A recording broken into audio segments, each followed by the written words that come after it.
Shalom, pagpalain kayo ng kataas-taasang Kristo. Nako si Officer Yachin ng Israel United in Christ. Nais mo na bang malaman kung bakit naranasan ng Pilipinas ang kolonisasyon, pagkaalipin, kahirapan at pagkalat ng mga Pilipino sa buong mundo? Paano kung sabihin ko sa iyo na ipinropesya? Na ito sa Biblia, tama yon. Ipinapakita sa Deuteronomio 28 ang mga sumpang ipinataw sa bayan ng Diyos dahil sa kanilang pagsuway at ang kasaysayan ng Pilipinas ay tumutugma ng eksakto sa mga propesiyang ito. Tuklasin natin ito ng mas malalim.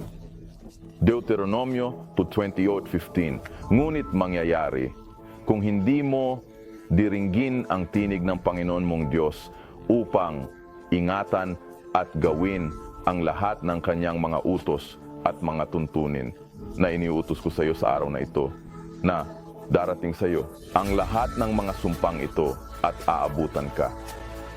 Binalaan ng Diyos ang kanyang bayan, sundin ang kanyang mga batas o harapin ang mga kahihinatnan.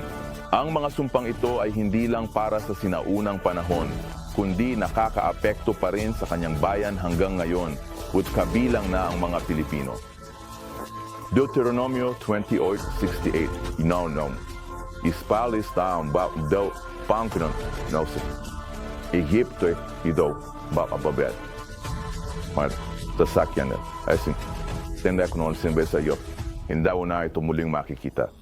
At baon doon ay ko ipagbibili kayo po sa inyong mga kaaway bilang mga alipin na lalaki at babae, ngunit walang bibili sa inyo. Ang Ehipto ay sumisimbolo sa pagkaalipin. At ano ang sinasabi ng talata? At sa mga barko, habang marami ang nakakaalam tungkol sa Atlantic slave trade, kakaunti ang nakakaalam na inalipin din ng Espanya ang mga Pilipino sa pamamagitan ng Manila-Acapulco galleon trade mula 1665 hanggang 1815. Libu-libong Pilipino na tinawag na Indio, siya yung kapinilit sumakay sa mga galleon patungong Mexico, Peru, iba pang kolonya ng Espanya. Marami ang namatay sa dagat dahil sa gutom, sakit at malulupit na parusa. Noong 1565, itinatag ng manlalakbay na Kastila na si Miguel Lopez de Legazpi ang pamumuno ng Espanya, Baguio sa Pilipinas. Noong 1571, bumagsak ang Maynila. Ginamit ito ng Espanya bilang sentro ng pagdadala ng mga inaliping Pilipino sa ibayong dagat sa Pasifiko. Noong 1750s, may mga ulat na nagpapakita ng mga Pilipino sa Mexico and Peru na nagtatrabaho sa ilalim ng malupit na kalagayan at inalisan ng kanilang pagkakakilanlan. Ano-ano pang mga sumpa ang ipinropesya ng Biblia tungkol sa Pilipinas? Deuteronomio 28:33, ang bunga ng iyong lupa, dukan lahat ng iyong pinagpaguran ay kakainin ng isang bansang hindi mo kilala, dan ikaw ay palaging aapihin at dudurugin. Nagpagal ang mga Pilipino sa ilalim ng mga sistemang sa pilitang paggawa tulad ng polo'y serbisyo, nagtayo ng mga barko, kalsada, simbahan, lahat ay walang bayad. Samantala, kinuha ng Espanya ang ginto, pampalasa at mga ani mula sa lupain ng mga Pilipino na nagdulot ng kahirapan sa mga tao. Lubos na nakinabang ang Espanya habang naghirap ang mga Pilipino para mabuhay.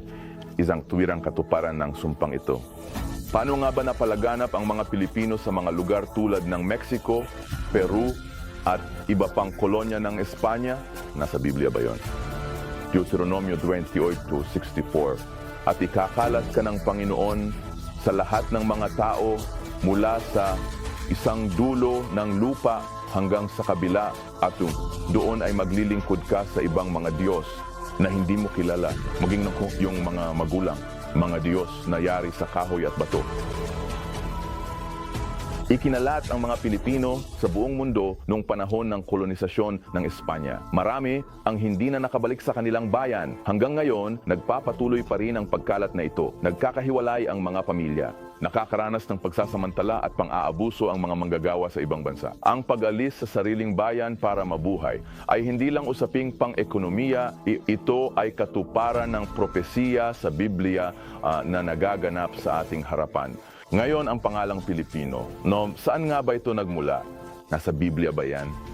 Deuteronomio 28:37, at ikaw ay magiging isang panggigilalas, isang kawikaan at isang kasabihan sa gitna ng lahat ng mga bansa na pagdadalhan sa iyo ng Panginoon. Mga awit 49:11. Ang iniisip nila sa kanilang kalooban ay ang kanilang mga bahay ay mananatili magpakailanman, at ang kanilang mga tahanan sa lahat ng salinlahi tinatawag nilang ayon sa kanilang pangalan ang kanilang mga lupain. Noong 1543, pinangalanan muli ng manlalakbay na Kastila na si Ruy Lopez de Villalobos ang mga isla bilang Las Islas Filipinas mula sa pangalan ni Haring Felipe II ng Espanya. Hindi lang ito basta pangalan, isa itong kasangkapan ng kolonyal na pananakop upang burahin ang tunay na pagkakakilanlan ninyong mga Pilipino. Ipinagbawal ng mga mananakop ang mga katutubong pangalan, wika at tradisyon, at pinalitan ng mga Kastilang kaugalian na siyang katuparan ng mga sumpang ito. Hanggang ngayon, marami pa ring Pilipino ang may dalang apelyidong Kastila na ipinagkaloob noong 1849 sa ilalim ng Claveria Decree. Ngayon, sa lahat ng impormasyong na ilahad tungkol sa inyo bilang mga Israelita, Shwai Ak, at sa pagtupad ninyo sa mga sumpang ito, ano na ang dapat nating gawin ngayon? Deuteronomio 31. At mangyayari, kapag dumating na sa iyo ang lahat ng mga bagay na ito, ang pagpapala at ang sumpa na inilagay ko sa harap mo, at iyong aalalahanin ang mga ito sa gitna ng lahat ng mga bansa na pinagtabuyan sa iyo ng Panginoon mong Diyos. At ikaw ay manunumbalik sa Panginoon mong Diyos at susundin mo ang kanyang tinig ayon sa lahat ng iniuutos ko sa iyo sa araw na ito. Ikaw at ang iyong mga anak ng buong puso at buong kaluluwa mo. Ang mga sumpang ito ay hindi panghabang buhay. May pag-asa.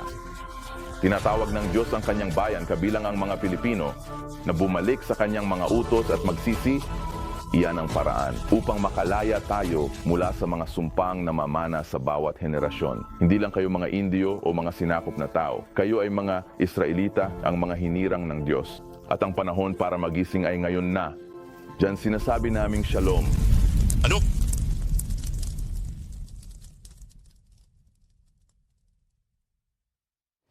Ang isang bansa. Ang bansa ay pamilya. Maligayang pagdating sa Sarah Grafton. Ang bansa ay komunidad.